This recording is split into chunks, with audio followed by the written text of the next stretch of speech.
Hello বন্ধুরা, good morning. আজকে একদম সকাল থেকে ভিডিওটা শুরু করেছি। এখন 5:30 বাজে, সবেমাত্র ঘুম থেকে উঠেছি। তো ভাবলাম একদম সকাল থেকে ভিডিওটা শুরু করি। যে 5:30 মানে এখন বুঝতে পারছি যে অনেকটাই সকাল। প্রত্যেক দিনই 5:30টার সময় ওঠা হয়। আর দেখো, এখনও ঘরের কোনো কাজ করিনি। এই যে মানে দুটো ঘরে সব কাজ পড়ে রয়েছে। আগে আমি হচ্ছে নিমের দাঁতন আনতে যাচ্ছি। আর দেখেছো সকাল সকাল মুরগি কেমন ডাকছে। এই যে মুরগি ঘর আমাদের। তো আর এখানে হচ্ছে বের করে মুরগিগুলি নেটের মধ্যে রাখা হয় আর কি। তো সকাল সকাল আমি ভাবলাম নিমের দাঁতনটা মানে মুখের মধ্যে দিয়ে তারপরে কাজে হাত লাগাবো। তো চলো তোমরা পুরো ব্লগটা দেখতে থাকো। একদম সকাল থেকেই শুরু করেছি যেহেতু, পুরো ব্লগটা দেখতে থাকো, আশা করি অনেক ভালো লাগবে। আর সুন্দরবনের কি বলবো, একটা ছোট্ট গ্রামের এত সুন্দর একটা সকাল বেশ ভালোই লাগে। কিন্তু একটা হয় না যে মর্নিং এনার্জি, তো মর্নিং এনার্জি দেয়, একদম পুরো ফ্রেশ মাইন্ড এনে দেয়। আর হালকা বাতাস বইছে তো বেশ ভালো লাগছে। ঘুম থেকে উঠেই একটুখানি চোখে মুখে জল দিয়ে নিয়েছি, কলের জলও চলে এসছে। চোখে মুখে জল দিয়ে আর ভাবলাম যে নিমের দাঁতনটা নিয়ে নিই।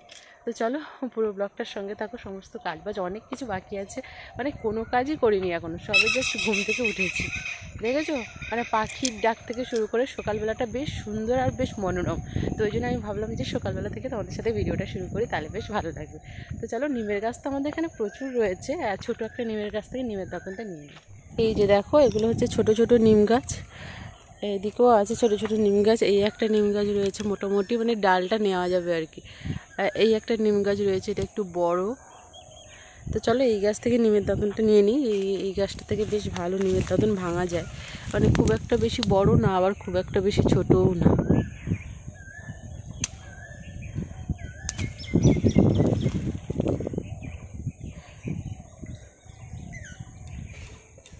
নিমের দাঁতন নিয়েই সংসারের টুকিটাকি কাজকর্ম করতে লেগে গেলাম। তোমাদের প্রথমেই বললাম যে সকাল সকাল কলে জল চলে এসেছিলো। আর কলে জল আসা মানে কি বলো তো, খুব একটা বেশি সময় থাকে না তো, টাইমের কল তোমাদের বলি তো সব সময়। তো ওই জন্য ঝটপট করে জলগুলো না ধরে নিলে জল আবার চলেও যায়। তো ওই জন্য দেখো জলগুলো ঝটপট করে ধরে নিচ্ছি। এখানে স্নানের জল থেকে শুরু করে তারপরে খাওয়ার জল, রান্নার জল, সব জল এখান থেকে ধরে নিচ্ছি। আর কলে মোটামুটি প্রথম দিকটা একটুখানি অল্প হালকা হালকা জল পড়তে পড়তে একদম পুরো ভারী হয়ে জল পড়ে, ঘন্টা 2 তো অবশ্যই থাকবে। তো সেজন্য দেখো সকালবেলা কোনো কাজ করার আগে ভাবলাম যে ড্রাম যেহেতু ভর্তি হয়ে গিয়েছে, কলসিটা ধুয়ে বসিয়ে দিই। তারপরে এই যে বড় ধামাটা রয়েছে এটাও বসিয়ে দেবো, স্নানের জল হয়ে যাবে। মোটামুটি আমরা যে শুধু স্নান করি তা নয়, পাশের বাড়ির একটা জেঠিমা রয়েছে, তিনিও চান করেন, সবার জন্য জল ধরে রেখে দিই আর কি। আর ঘুম থেকে উঠেই দেখছি যে একদম পুরো চারিদিকে কেউই নেই, মানে আমার শাশুড়ি মাও নেই। এত সকালবেলা যে কোথায় গেল জানি না। আমাদের হচ্ছে আমার ভাসুরের ছেলে রয়েছে, ও যে এত সকাল সকাল পড়তে চলে গিয়েছে, মানে 6:45টার সময় দেখো সবাই বাড়ি থেকে ফাঁকা। তোমাদের দাদাভাই শুয়ে আছে, এখনও যদিও ওঠেনি। আমার শ্বশুরমশাই দোকানেও চলে গিয়েছেন।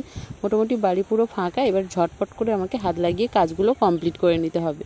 তো দেখো বাগানের গাছগুলোও না আমাদের কিন্তু ভালোই রকম বড় হয়ে গিয়েছে।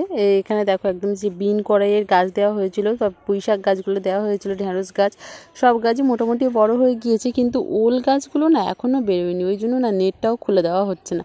নেটটা খুলে দিলে ভালো লাগবে চারিদিকটা দেখতে, নেটের জন্য না একদমই ভালো লাগে না। আসলে মুরগি প্রচুর আছে তো ওই জন্য নেটটাকে ভালো করে ঘিরে দেওয়া রয়েছে আর কি। তো চলো এবার ঝটপট করে সামনের বারান্দাটা একদম পুরো ভালো করে ঝাঁট দিয়ে নিয়েছি। ঘরের বারান্দাটা একদম পুরো মানে প্রত্যেকটা ঘরে ঘরে গিয়ে ঝাঁট দিয়ে গুছিয়ে তারপরে চলে এসেছি উঠোনে। উঠোনটা ঝাঁট দিয়ে নিচ্ছি, আর কলতলা থেকে তো জল ভরছি, আর কলতলাতে এত বেশি ওই যে শিরীষ গাছের ফুল, আগের ব্লগে তোমাদের বলেইছিলাম যে প্রচুর শিরীষ গাছের ফুল পড়ছে, তো ওই জন্য কলতলা চারিদিকটা ভালো করে ঝাঁট দিয়ে নিচ্ছি। ঝাঁট দিতে দিতেই দেখো বালতি ভর্তি হয়ে গিয়েছে বলে এই যে বড় ধামাটা এবারে জল ভরে নিচ্ছি। ওইদিকে কলসিতেও জল ভরা হয়ে গিয়েছে মোটামুটি। এবারে কিছু জলের বোতল রয়েছে, সেগুলো ভরে নেবো। ওই কাজের ফাঁকে ফাঁকে আর কি, একটা কাজ করতে করতে দৌড়ে এসে আরেকটা কাজ করে নেবো, এরকম হচ্ছে ব্যাপার আর কি। একটা কাজের দিকে না ওই যে জল ভর্তি হবে দাঁড়িয়ে থাকা, আর এদিকে কাজগুলো পড়ে থাকবে, সেটা আবার করতে পারি না। আসলে সময়টা একটা মারাত্মক জিনিস আর কি, সময়ের সাথে দৌড়ে পারা যায় না, কারণ ওই যে বলি যে কোনো কাজ সময়ের মধ্যে আমাকে করতে হবে। আর আজকে দেখো ভাবছি যে সকাল সকাল এত সুন্দর জল পড়ছে, এই যে ঘরের কাজবাজ করলে না সকালের দিকটা বেশি গরম লেগে যায়, তো ভাবছি স্নানটাও সেরে নেবো। তো দেখা যাক কখন কি করতে পারি, যদি সময়ের মধ্যে সবটা হয়ে যায় তাহলে স্নানটাও সেরে নেবো। আসলে সকালবেলা আজকে রান্নার কোনো ঝামেলা নেই, মানে সকালবেলা পান্তা ভাত রয়েছে সকলের জন্য, তো ওই জন্য রান্নার কোনো ঝামেলা নেই। সকালবেলা রান্না থাকলে আবার এই দিকটায় করা যায় না আর কি, সকালবেলা রান্না না থাকলে বেশ জমিয়ে কাজ করা যায়। আর যেহেতু আজকে বৃহস্পতিবার, তাই ভাবছি সকাল সকাল স্নান করে ঠাকুর পুজোটাও দিয়ে নেব। সময়ের সাথে পেরে উঠলে অবশ্যই সবটা করে নিতে পারবো, বাড়ির বউদের এই একটা সমস্যা হয়। তো দেখো আমার এখানে জল ভরতে বলতে শাশুড়ি মাও চলে এসেছেন, তো এই যে এখানে নীল ড্রামটা রয়েছে, এই ড্রামটাও জল ভরে নিতে হবে। তো চলো ওখানে জল বালতি আমি নিয়ে চলে গিয়েছি, কলসি আর জলের বালতি। কলসি ঘরে রেখে দিয়ে জলের বালতিতে দেখো কলের জল যেহেতু আসে, তো এই সময় আর পুকুরের দিকে যেতে ইচ্ছে হয় না, কলের জল দিয়ে এই যে সামনের পোর্শনটা ভালো করে একদম পুরো মুছে নিচ্ছি। এই সামনের পোর্শনটা এমনিতেও সবসময় দুবার করে মুছে রাখি। আসলে কি বলো তো, এই জায়গায় সবাই এসে বসে, তো একদম ঠান্ডা ঠান্ডা একটা বোধ থাকে, এখানে ঠান্ডা ঠান্ডা একটা ভাব থাকে। আর এখানে একদম আমাদের যে তুলসীর মঞ্চটা রয়েছে তার পাশ থেকে পুরো একটা বড় আম গাছ, একদম ছাতার মতন পুরো যে হয় না ছত্র ছায়ার মতন আমাদের ঘরের উপরে কিন্তু রয়েছে। ওই জন্য প্রচণ্ড গরমে দাবদাহ কিন্তু থাকে না, কি সুন্দর একটা ঠান্ডা ঠান্ডা ভাব থাকে, যেহেতু অনেক বড় গাছ, তো ওই জন্য বেশ সুন্দর একটা ছায়া দান করে। আর দেখো বলতে না বলতেই তোমাদের দাদাভাই উঠেই এই যে মুরগিগুলোকে ছেড়ে দিয়েছে সব, আর চারিদিকে দৌড়ে দৌড়ে মুরগিগুলো দেখো এদিক থেকে একবার ওদিক যাবে আর ওদিক থেকে ওদিক যাবে, কি যে জ্বালাতন হতে হয় না সারাটা দিনের মধ্যে। কি বলো তো, এই যে সকালবেলা এই যে ছেড়ে দিয়েছে, এবারে খাবার দিয়ে মুরগিকে সব ঘরে ঘরে রেখে দেবে, আর তারপরে কিছুক্ষণ পরে মোটামুটি 12:30 1টার দিক থেকে মুরগিগুলোকে আবার ছেড়ে দেবে, কারণ চারিদিকটায় ঘুরে ঘুরে খাবে। আসলে কি বলো তো, মুরগি না একদম ঘরের মধ্যে বসে থাকলে অনেক বেশি খাবার দেওয়া লাগে, এত বেশি খাবার এতগুলো মুরগির মধ্যে না দেওয়া সম্ভব হয়ে ওঠে না। ওই জন্য একটুখানি ছেড়ে দিলে চারিদিকে মানে কি বলবো পোকা পিঁপড়ে এইসব ধরে ধরে খায়, ওই জন্য খাবারটা একটু কম দেওয়া লাগে। তো সে যাই হোক, দেখো সামনের পোর্শনটা আমার একদম পুরো মুছে পরিষ্কার করে চলে আসলাম পুকুর পাড়ে। বাসন টাসন মাজা হয়ে গিয়েছে, কড়া আর হাঁড়িটা পড়ে রয়েছে, কড়া আর হাঁড়িটা আবার মেজে নেব। পুকুরের জলটা অনেক বেশি মানে কি বলবো কমে গিয়েছিল, আবার একটু একটু করে বেড়ে গিয়েছে। কেন বলো তো, এই যে কলে যে জল আসে না, যতটা জল প্রয়োজন ততটা নিয়ে নেই, আর বাকি যে ধোয়াধুয়ি বা হচ্ছে বাকি যে জলটা থাকে স্নান করার জল, সবটাই না গড়িয়ে এসে একদম আমাদের একদম কি বলবো নালা কেটে দেওয়া হয়েছে, তো সেই নালা দিয়ে সোজা পুকুরে এসে পড়ে। ওই জন্য পুকুরের জলটা মানে কি বলবো কমলেও আর বোঝা যাচ্ছে না অতটা। তো ওই জলটা মোটামুটি 4-5 জন 6 জন বা পাশের বাড়ি দিদি সবাই মিলে আমাদের কলতলায় এসে স্নান করে, জল থাকে যেহেতু সমস্ত জলটা পুকুরে এসে কিন্তু পড়ে। আর রোজ দিন যেহেতু জলটা দেয়, জল ধরা হয়ে গেলে বিভিন্ন পাত্রে তারপরে কিন্তু কলটা চালিয়ে রাখি, যাতে পুকুরের জলটা একটু বেড়ে যায় আর কি। তো সে যাই হোক, দেখো এই যে উনুনে রান্না করলে না এই একটা ঝামেলা, প্রচণ্ড হাঁড়ি আর কড়াইয়ের পেছনে না কালি পড়ে, তো সেটা ঘষে ঘষে পরিষ্কার করতে অনেক বেশি সময় লেগে যায়। একদম মানে উনুনের মুখ করে উনুনের যতটা ফের ততটা কিন্তু কালি ফেলানো রয়েছে, মোটামুটি উপরের কালিটা মেজে ঘষে পরিষ্কার করে নেওয়া হয়, আর একেবারে তলাটা একদম ছোট্ট করে গোল করে ওই পোর্শনটা কালি কিন্তু থেকে যায়। তো কী করবো বলো, প্রত্যেক দিন তো একেবারে চেপে চেপে কড়াই হাঁড়িতে কালি তোলা যায় না, কারণ রোজ দিনই উনুনে রান্না করতে হয়, 3 বেলা 1 বেলা নয়। তো ওই জন্য প্রত্যেক দিন যদি ঘষে ঘষে কালি তুলি, তাহলে কি বলো তো কড়া বলো বা হাঁড়ি বলো খুব তাড়াতাড়ি ছিদ্র হয়ে যাবে, ব্যবহারও করতে পারবো না। তো ওই জন্য একদম গোল রাউন্ড করে ছোট্ট করে কিন্তু একদম কালি ফেলানো থাকে। তো সে যাই হোক, দেখো কড়া হাঁড়ি মেজে যেমন বললাম তোমাদেরকে, তো ওই কারণে স্নান টান করে নিয়েছি, হাতে সময় আছে বলে। ওই যে এখন না 7টা মতন বেজেছে, 7টার সময় স্নান করে নিয়েছি। যদিও আমার একটু ঠান্ডার সমস্যা রয়েছে, তবুও কিছু করার নেই, আজকে বৃহস্পতিবার ভাবলাম একদম হাতে যখন সময় আছে ঠাকুর পুজোটা দিয়েই একেবারে পড়াতে বসবো। তো সংসারের যাবতীয় কাজ সব কিন্তু কমপ্লিট হয়ে গিয়েছে, সবটা তো তোমাদের সাথে সব দিন শেয়ার করে উঠতে পারি না, যতটা পারি ততটাই শেয়ার করি। তো সে যাই হোক, দেখো আমাদের আম গাছ থেকে আম শাখা ভেঙে নিয়েছি, যেহেতু বৃহস্পতিবার ঘটে নতুন আম শাখা দিয়ে পুজো করতে হয়, তো ওই জন্য নতুন আম শাখা নিয়ে নিয়েছি। আর তারপরে দেখো আমাদের মন্দিরে চলে আসলাম। মন্দিরে সুন্দর করে ফুল দিয়ে জল দিয়ে ঠাকুরকে একদম পুরো চারিদিকে প্রদক্ষিণ করে কিন্তু আমি পুজো দিই প্রত্যেক দিনই আর কি। যখনই আমি পুজো দিই, হ্যাঁ আমি কেন আমার শাশুড়ি মা কেন, এই যে মন্দিরটা এত সুন্দর করে বসানো রয়েছে তো, যে চারিদিকে সুন্দর করে ঘুরে ঘুরে ফুল দেওয়া যায়, আর সেই সঙ্গে তুলসী মঞ্চকে 3বার প্রদক্ষিণও করে নেওয়া যায়। জল দিয়ে 3বার তুলসী মন্দিরকে প্রদক্ষিণ করে নিই। আর তারপরে দেখো এই দিকটায় এই যে গাছের গোড়ায় জল দিয়ে দিলাম, আর পাশেই রয়েছে আর একটা পাত্রে তুলসী গাছ লাগানো, তো সেই গাছের গোড়াতেও জল দিয়ে দিই। তো চলো এবারে আমি ঝটপট করে ঠাকুর পুজোটা সুন্দর করে গুছিয়ে পরিপাটি করে দিয়ে নিলাম। দেখো আর অনেকটা সকালে না ফুলগুলো না খুব ভালো করে প্রস্ফুটিত হয়নি, এই যে হয় না মানে ফুটছে সবে, বেশ ভালো লাগছিলো কিন্তু দেখতে, ওরকম ফুল বা দেখতে বেশ ভালো লাগে। একেবারে খেলিয়ে যাওয়ার আগে ফুটবো করছে সেরকম ফুল দেখতে খুব ভালো লাগে। তো সে যাই হোক, দেখো আমার পুজো দেওয়াটা কমপ্লিট হয়ে গেল। এবারে একটুখানি টিউশন পড়ানো রয়েছে, তো পড়িয়ে নিয়ে পরে আসছি তোমাদের সামনে এসে কথা হচ্ছে।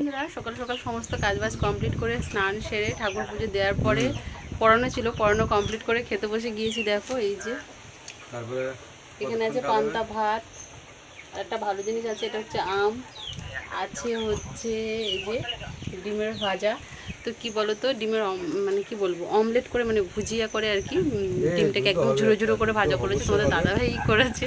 তো চলো দুজনে মিলে খেয়ে নিই। এই যে ওই দিকটায় খাচ্ছে, আমি এই দিকটায় খাচ্ছি আর কি। তো চলো সকালের খাওয়া দাওয়াটা শেষ করি, দেখো চলে বসে পড়লাম মানে দুপুরে রান্না বান্না করতে। সকালের খাওয়া দাওয়া শেষ করে একটুখানি বসেছিলাম, কারণ শ্বশুরমশাই বাজার থেকে আসলেন, তারপরে পুকুর থেকে একদম পুরো জ্যান্ত মাছ ধরে দিলেন, তারপরে দেখো বসে গিয়েছি রান্না করতে। এখানে মৌটি মাছ দিয়ে বেগুন আলু উচ্ছে দিয়ে একটা শুক্তো মতন রান্না হবে, আর দেখো মাছ দিয়ে কুমড়ো দিয়ে পুঁইশাক দিয়ে আলু দিয়ে ঝোল হবে। তো চলো ঝটপট করে রান্নার কাজে হাত লাগাই। আর এই প্রচণ্ড গরমে উনুনের পাশে বসে রান্না করা যে কতটা কষ্টের তা কি বলবো তোমাদেরকে। আর চারিদিকে যে সংবাদ নিউজ চলছে সেই সবের আলোচনা হচ্ছে, আর কাজকর্ম করছি, তো অতটা বেশি মানে কি বলবো হয় না যে দেখবে গল্প করতে করতে অনেক বেশি কাজ হয়ে যায়। তো চারিদিকের পরিস্থিতি তোমরা সকলেই জানো, নতুন করে বলার কিছুই নেই, যে সাম্প্রদায়িক দাঙ্গা শুরু হয়েছে হিন্দু মুসলমানের মধ্যে, কিভাবে নিরীহ পর্যটকদের যে মেরে ফেলা হয়েছে সে বিষয়ে কি বলবো তোমাদের সকলেরই জানা, তাই আর বেশি কিছু বলছি না। তো সেই সমস্ত আলোচনা চলছে আর কি, কথাবার্তা বলছি। গ্রামের দিকের মানুষরা আমরা এদিক থেকে অনেকটাই নির্ভেজাল জীবনযাপন করতে পারি, আর রাস্তাঘাটে বেরোলে যে এই যে খুন জখম তারপরে কি বলবো মানে ঘেরাও যাই বলো না কেন, এগুলোর থেকে একটু হলেও রেহাই পাই আর কি। তো যা পরিস্থিতি চলছে, তো গ্রামের মধ্যে আসতে এই যুদ্ধ খুব বেশি দেরি লাগবে না। তো এরকমভাবেই আস্তে আস্তে আমার মনে হয় মানে যে ঘোর কলি যুগ, মানে পাপে পরিপূর্ণ যে কলি যুগ, এভাবেই হয়তো ধ্বংস হবে, আর এভাবেই ধ্বংস হওয়া উচিত। চারিদিকে যেভাবে বিষাক্ত হয়ে গিয়েছে পরিবেশ, তো সে কারণেই এটা হওয়াটা খুবই স্বাভাবিক। তো আজ থেকে মানে কি বলবো, ইতিহাসের পাতায় পড়েছি কয়েক বছর আগে, কয়েক বছর না হচ্ছে কয়েক হাজার বছর আগে যে হিন্দু মুসলমানের যুদ্ধ চলেছিল, সেইটাই আবার ফিরে আসছে দেখো। তো সে যাই হোক, সে বিষয়ে আর বেশি কিছু বলছি না। তো চলো আমরা সাধারণ মানুষ, সাধারণ মন্তব্য করাই ভালো, আমরা বেশি কি বলবো বেশি গভীরে না প্রবেশ করাই ভালো আমাদের। তো সে যাই হোক, দেখো ওই দিকটায় রান্নাবান্না করে মাছের ঝোলটা আমার কমপ্লিট হয়ে গিয়েছে, আর তারপরে ওই যে শুক্তোটা করব। মাছের ঝোলটা কমপ্লিট হয়ে গিয়েছে বলতে মাছের ঝোলটা ফুটছে ওই যে, আর এদিকে দেখো ভাতটা হয়ে গিয়েছিলো, ভাতের ফ্যানটা গেলে নিয়েছি, গেলে নিয়ে ভালো করে ভাতের হাঁড়িতে নেতা দিয়ে নিচ্ছি। এটা কিন্তু মানে আমাদের কি বলবো করতেই হয়, যে হাঁড়ির মধ্যে নেতা দিয়ে হাঁড়িটাকে পরিষ্কার করে সুন্দর রাখতে হয়। গ্যাসেই রান্না করি বা উনুনে রান্না করি, ওই যে হাঁড়ি থেকে যখন ফ্যানটা টগবগিয়ে ফোটে চারিদিকে লেগে যায়, আর ফ্যানটা যখন শুকনো হয়ে যায় একটা কি বলবো সাদা আস্তরণ পড়ে যায়, দেখতে না কেমন লাগে, ভাত যখন মানে ভাত বাড়ি তখন দেখতে কেমন লাগে। তো ওই জন্য একটুখানি নেতাগুলোকে জলে ভিজিয়ে ভালো করে হাঁড়িটাকে চারিদিক দিয়ে মুছে কিন্তু সুন্দর করে রেখে দিই আর কি। তো সে যাই হোক, দেখো তরকারিটা আমার হয়ে গিয়েছে। এখানে এই যে কুমড়ো আলু পুঁইশাক মাছ দিয়ে ঝোল হয়ে গিয়েছে একদম সুন্দর করে। খুব বেশি কি বলো তো, খুব বেশি মশলা বা খুব বেশি রিচ খাবার কিন্তু আমার শ্বশুরবাড়ির লোকেরা খায় না, আর সাধারণত এমনি গরমের সময় খাওয়া উচিত না। নর্মালভাবে রান্না করেছি, ঘরে যেহেতু কাঁচা লঙ্কা ছিল না, তাই একটুখানি সামান্য গুঁড়ো লঙ্কা দিয়ে কিন্তু আজকে তরকারিটা করে নিয়েছি। কাঁচা লঙ্কাটা না ফুরিয়ে গিয়েছে। এমনি তো আমার শ্বশুরবাড়িতে কাঁচা লঙ্কার তরকারি খেতেই ভালোবাসে, আর এমনিতে প্রচুর গরম পড়েছে, লঙ্কা টঙ্কা মশলা একটু কম খাওয়াই ভালো। তো সে যাই হোক, দেখো ওই দিকটায় কড়াইতে আমি মৌটি মাছগুলো এবার ভেজে নিচ্ছি, ভেজে নিয়ে আর একটা তরকারি করব। কি গরম লাগছে আমার, যেন মনে হচ্ছে আমি মানে অনেকটা সকালে যেহেতু স্নান করেছি, মনে হচ্ছে যে আবার এই যে রান্না বান্না শেষ করে আমি একটুখানি স্নান করব, নয়তো আমি মনে হচ্ছে আর বাঁচবো না, এরকম মনে হচ্ছে আর কি। খোলামেলা রান্নাঘরে রান্না করছি, হাওয়া বাতাস লাগছে, কিন্তু তবুও এত বেশি গরম। এই যে উনুনের সামনে বসে রান্না করা না, এর একটা মারাত্মক গরম ওঠে, যে গরম না বাইরের হাওয়াকেও হার মানিয়ে দেয়। বাইরের হাওয়া যতই গায়ে লাগুক না কেন, প্রচণ্ড একটা গরমের দাবদাহ ওঠে। তো সে যাই হোক, দেখো এদিকটায় ভাত, ওই দিকটা হাঁড়িতে একদম পুরো গুছিয়ে তুলে দিয়েছি, আর এদিকটা একটা তরকারিও গুছিয়ে রেখে দিয়েছি। আর এই তরকারিটা হলেই মোটামুটি হয়। তবে স্নান আমাকে করতেই হবে, জল যেহেতু তোলা রয়েছে, মানে কলের জল যেহেতু ধরা রয়েছে, ঠান্ডাও রয়েছে, মোটামুটি স্নানটাও করে নেবো আর একবার। গরমের দিনে এই একটা সমস্যা, প্রত্যেকের কিন্তু দুবার করে স্নান করতে হয়, নয়তো ওই যে ঘামের মধ্যে না একদমই থাকা যায় না। গ্রামের পরিবেশে কিছু থাক আর না থাক, সুন্দর কিন্তু হাওয়া রয়েছে। গরম মানে গ্রীষ্ম, বর্ষা, শরৎ, হেমন্ত, মানে সব ঋতুতেই হাওয়া বাতাস আর মনোরম একটা ওয়েদার পাওয়া যাবে। দেখো আমার টিপটা কোথায় উঠে গিয়ে লেগেছে।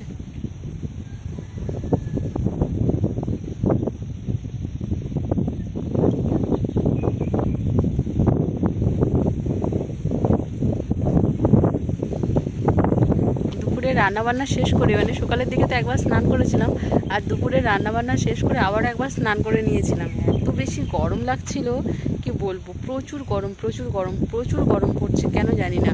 আর যেন মনে হচ্ছে একদম কি বলবো, গরমের মধ্যে একদম সেদ্ধ হয়ে যাবে এরকম একটা ব্যাপার। তো ওই জন্য স্নান টান করে দুপুরের খাওয়া দাওয়া কমপ্লিট করে একটুখানি রেস্ট নিয়েছিলাম। আর রেস্ট নিয়ে তারপরে দেখো এই যে আমাদের বাড়ির পাশে এখানে অনেক রকমের গাছ রয়েছে, মানে পুকুরের সাইডে। তো এখানে একটু বসবো, একটু কাজ রয়েছে এখানে, বসে বসে করবো। আর ভাবলাম তোমাদের সাথে একটুখানি কথা বলে নিই।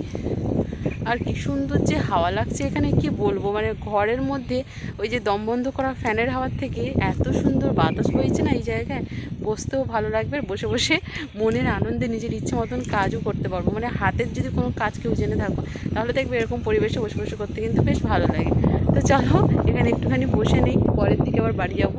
আর একেবারে তোমাদের সাথে সন্ধ্যেবেলা দেখা হচ্ছে, কারণ বিকেলের টাইমে তেমন কোনো কাজ বাজ থাকে না। তো কলে যাবো জল আনতে। ঘরের কলে জল আসলেও মোটামুটি খাওয়ার জলটা প্রচণ্ড ঠান্ডা পাওয়া যায়। আমাদের এখানে একদম পুরো নিচের তলা থেকে একদম জল ওঠে, একদম মাটির নিচ থেকে।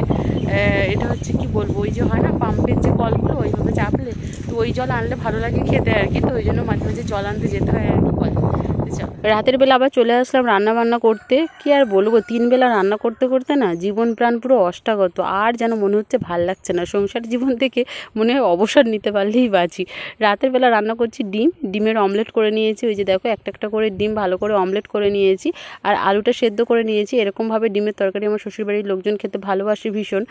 তো আলুটাকে সেদ্ধ করে একটুখানি ভেঙে ভেঙে নিয়েছিলাম আলুটাকে ভালো করে ভেঙে নিয়ে আর রেখে দিয়ে তারপরে দেখো ডিমের অমলেটগুলো করে নিয়ে একদম পেঁয়াজ, তারপরে কাঁচা লঙ্কা যেহেতু এনেছে, ওই যে বললাম ওই বেলায় কাঁচা লঙ্কা ফুরিয়ে গিয়েছিলো, এই বেলায় আমার শ্বশুরমশাই কাঁচা লঙ্কা এনেছে।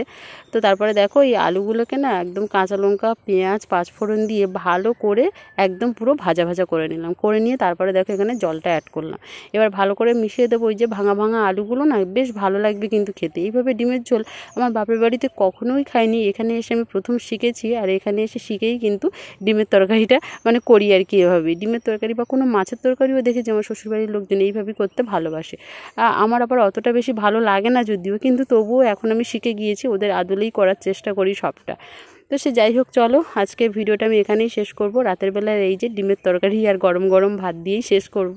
আজকের ভিডিওটা কেমন লাগলো অবশ্যই কমেন্টে জানাতে ভুলো না। যারা প্রথমবার ভিডিও দেখছো অবশ্যই চ্যানেলটা সাবস্ক্রাইব করো। বাই।